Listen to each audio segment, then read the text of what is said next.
上次我哋有型男，今次又嚟到索女啊，係啦，客氣啊，卡拉嚟啊。其實咧，即係 Elise 咧，我都覺得咧，即係佢有時咧見過佢有，即係佢平時好中意紮起個頭噶。見過佢有幾次咧唔紮起個頭咯，哇，點咧？正係咩？我反而中意佢紮住頭髮嗰個樣喎，同埋佢最迷人係佢雙眼、下巴、啲眼睫毛斬下又長又翹，電死人。係咪我哋今日學？係啦，我今日學曉咗一個 terms。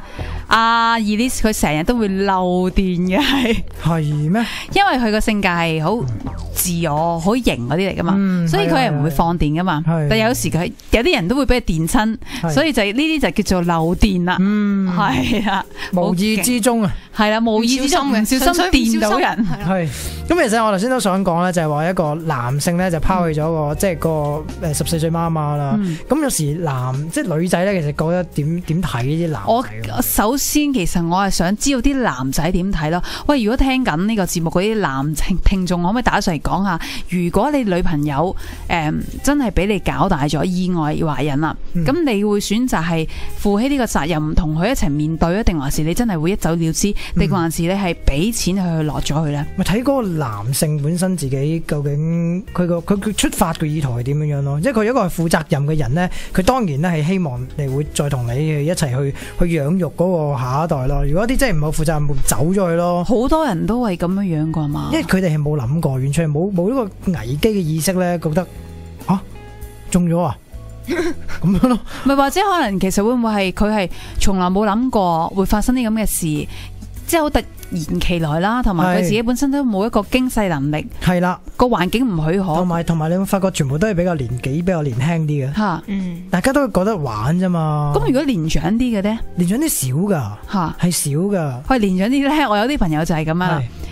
最多搞唔到嘅咋。唔係年長啲嗰啲咧，係如果中咗咧。結婚咯，係咯，即係點解閃電結婚嗰啲咧，咪就係有咗咯，半年拍拖半年結婚噶啦，結婚啦又有咗咯。係，即係年紀細嗰啲，佢覺得黐線，我諗住玩啫，即係可能我同呢個女仔，哇呢個女仔肯同我，肯同我發生關係，我嗰時我對佢冇感情噶，我諗住玩嘅咋，我點知會咁搞到咁嘅啫，係咪先？即係好多年輕人都會有一個咁啊唔好負責任嗰個態度。不過電話旁邊咧，其實我記得有條線啦，我等緊啦，不如撳入去聽下先啊。好啊。Hello，係點稱呼啊？我係逍遙。喂，點啊，逍遙？喂，好耐冇聽咯。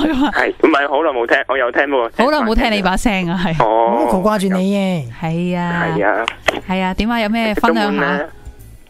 我俾樣嘢你猜啊。好吓。咩叫捉兔仔啊？捉兔仔。係，估下。關於咩先啊？噶，你突然間問我咩？我啲夜場嘅啲服務裏邊嘅一啲嘅。即係阿東時你知噶？頭先你哋講嗰啲相處咯，有關嘅咯。同相處有關嘅，即係唔係講你哋頭先講嗰啲嘢係有關係嘅咯。相似係啦，同我哋頭先講嘅嘢。我哋頭先講緊話14歲媽媽，然之後男仔搞大咗唔負責任嗰啲，捉兔仔啊，估唔到啊！你諗出嚟噶？關於搞嘢噶？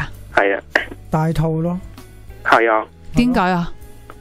捉兔仔關大都係個音啫嘛。大兔咯，捉兔仔。可唔可以解釋下你估中嗰個？兔咯，仔哦，避孕兔咯，係咯。哦，咁捉關咩事啊？咁你拿住佢啊嘛，好難啊，逍遙你。其實根本呢一句咧，係我同我女朋友先知道嘅啫。哦，好 sweet 咯，即係好多謝你分享你同你女朋友嘅秘密啦吓，我都明白咗。不過最尾我又俾個謎語我哋估啦，我又俾翻個謎語你估啊，逍遙。好，係啦，即係呢個咧夜場嘅，可能咧大家咧都唔係咁熟。我冇去過。我知你冇佢啊，但係呢一個咧係應該男仔咧都應該會知道噶。咩叫環保啊？